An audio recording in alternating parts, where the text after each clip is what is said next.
ఇప్పుడు ఈ యొక్క బీసీ రిజర్వేషన్స్ గురించి ఏదైతే సబ్జెక్ట్ రెగ్యులర్‌గా ఇప్పుడు నడుస్తున్నదో ప్రజల అందరూ హర్షించవలసిన విషయం అండి. ఇది మొదలైంది రాహుల్ గాంధీ గారు క్యాస్ట్ సెన్సస్ స్టార్ట్ చేయాలా అన్నట్టు ఒక పిలుపునివ్వడం జరిగింది. అవును. అయితే కాంగ్రెస్ పార్టీ ప్రభుత్వం ఉన్న మన తెలంగాణలో స్టార్ట్ చేశారు ఫస్ట్.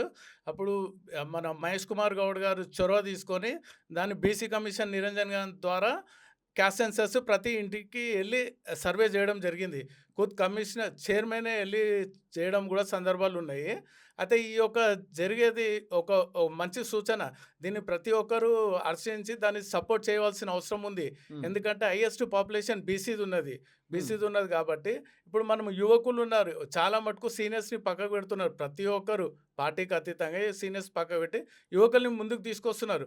ఇప్పుడు ఏది పని చేసినా గానీ చిత్తశుద్ధి కంపల్సరీ అవసరం సార్. చిత్తశుద్ధి ఉంటేనే ఏదైనా సక్సెస్ అయితాము. అది ప్రతి ఒక్కరి లోపట మనసు లోపటికించి ఆ చిత్తశుద్ధి రావాలా. అయితే ఇప్పుడు ఈ స్టూడెంట్స్ ఏదైతే ఉందో ప్రతి ఒక్క స్టూడెంట్స్‌కి కూడా స్కాలర్‌షిప్స్ పెండింగ్ ఉన్నాయి. ఇలాంటి బీసీ అంటే బీసీకి మినిమమ్ కావాల్సిన ఫెసిలిటీస్ కూడా ప్రొవైడ్ చేయని పరిస్థితిలో ఉండే గవర్నమెంట్లు.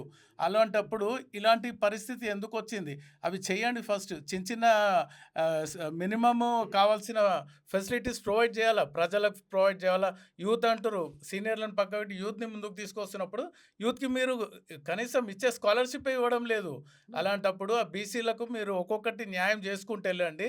చేసుకుంటూ ఎళ్తే ప్రజల లోపట కూడా ఉంది. ఇప్పుడు బీసీ రిజర్వేషన్ వస్తే ప్రజలకు కూడా న్యాయం జరుగుతదనేసి.